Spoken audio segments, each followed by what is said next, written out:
Maka doa orang yang umur 40 tahun ini, Rabbi auzi'ni an ashkura ni'mataka allati an'amta alayya wa ala walidayya. Nikmat yang kau berikan kepadaku dan kepada kedua orang tuaku. Maka orang kalau sudah umur 40 tahun, dia buka lembaran dia. Sampai mana aku sudah berbakti kepada orang tuaku, kepada bapak ibuku.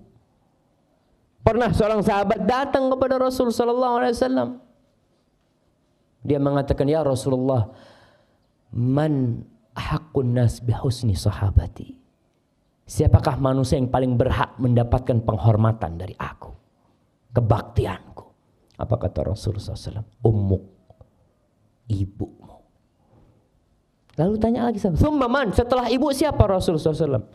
Thumma ummuk. Kemudian ibumu lagi. Tanya lagi sahabat, thumma man? Kemudian siapa wahai Rasul sallallahu alaihi wasallam? Thumma ummuk, kemudian ibumu. Tanya lagi yang keempat, thumma abuk. Baru setelah itu bapakmu. Istri di mana? Di bawah bapak. Apalagi anak-anak.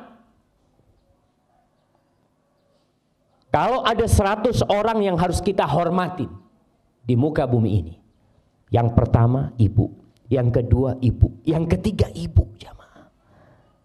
Sekali lagi, orang kalau sudah umur 40 tahun banyak sibuk sama keluarganya. Jarang berkunjung ke tempat orang tuanya. Telepon jarang, punya rezeki lupa sama orang tuanya. Karena berpikir ya saya sudah punya keluarga sendiri. Ingat, walaupun engkau jenderal bintang 4, jenderal bintang 4, punya pasukan 1000, 10.000 pasukan, ketika engkau di hadapan ibumu, pangkatmu hanya anak, nggak lain. Engkau akan dipanggil nak, dan engkau akan panggil ibu kepada ibu. Masyaallah ikhwah rahimakumullah. Maka coba kita lihat, apakah kalau kita punya rezeki kita sudah hadiahkan kepada orang tua kita? Kita beli mobil, kita beli ini, beli itu, beliin istri kita, beliin anak-anak kita, tapi kita lupa tidak membelikan orang tua kita.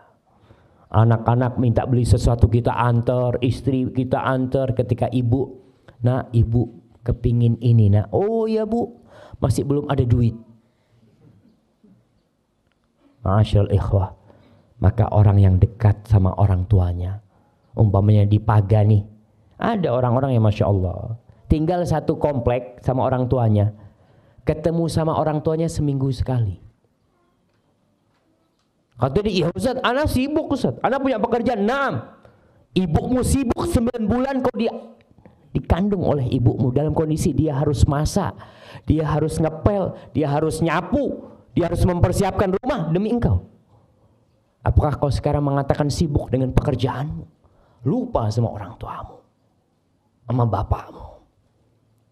Pernah seorang sahabat nih, udah tua renta, dia datang kepada Rasulullah SAW, mengatakan, ya Rasulullah, ada anak muda yang datang nih. Anak muda datang kepada Nabi mengatakan, ya Rasulullah, inna abi akhadha mali. Wahai Rasulullah sallallahu alaihi wasallam, bapakku ngambil hartaku. Bapaknya ngambil harta anaknya. Akhirnya kata Rasulullah SAW, panggil bapakmu. Dipanggil bapaknya, udah tua, bapaknya datang. Kita katakan anak kalau sudah umur 40 tahun mulai mapan hidupnya sudah. Datang. Wahai orang tua, nih anakmu melaporkan kau ngambil harta anakmu. Si bapak ngomong, ya Rasulullah, apa enggak boleh aku ngambil harta dia? Apa enggak boleh aku ngambil harta dia ya Rasul? Aku yang membesarkan dia. Aku yang enggak tidur malam demi dia.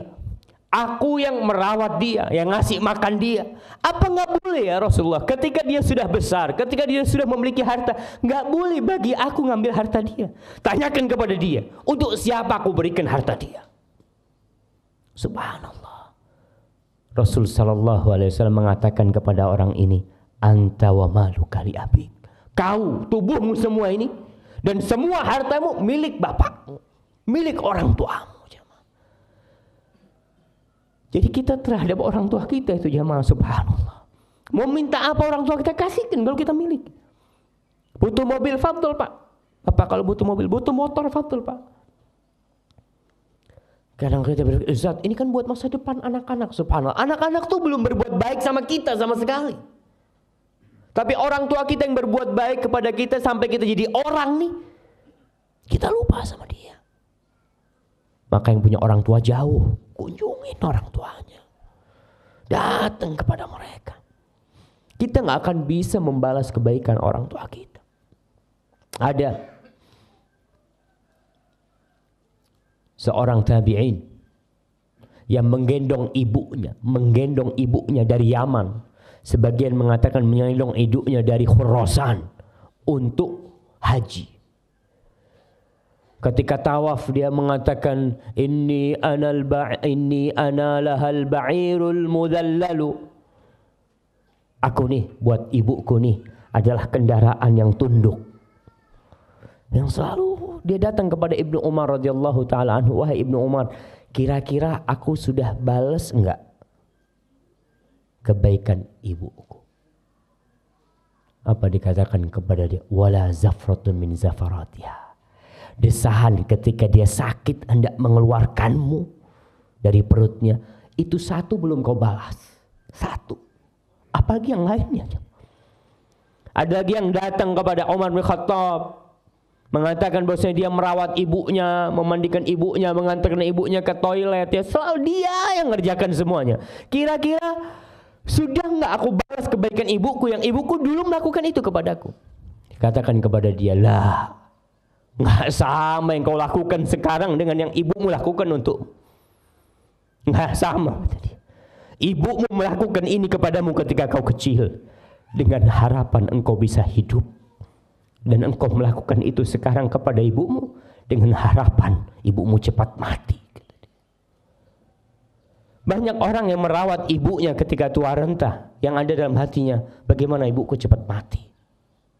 Tapi tatkala ibu kita merawat dan membesarkan kita, yang dia harapkan kalau bisa nyawa dia berikan kepada kita.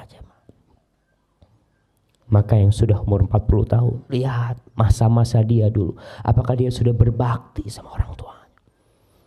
Maka doa nih, orang yang umur 40 tahun itu baca doa, Rabbi auzi'ni an ashkura ni'mataka allati an'amta alayya wa ala walidayya. Ya Allah, aku bisa kayak gini karena Engkau ya Allah. Aku bisa memiliki rumah, bisa kerja ini karena Engkau ya Allah. Dan beri aku ya Allah kekuatan untuk bisa berbakti sama orang tua aku. Minta sama Allah Subhanahu wa taala. Ma'asyiral muslimin rahimakumullah.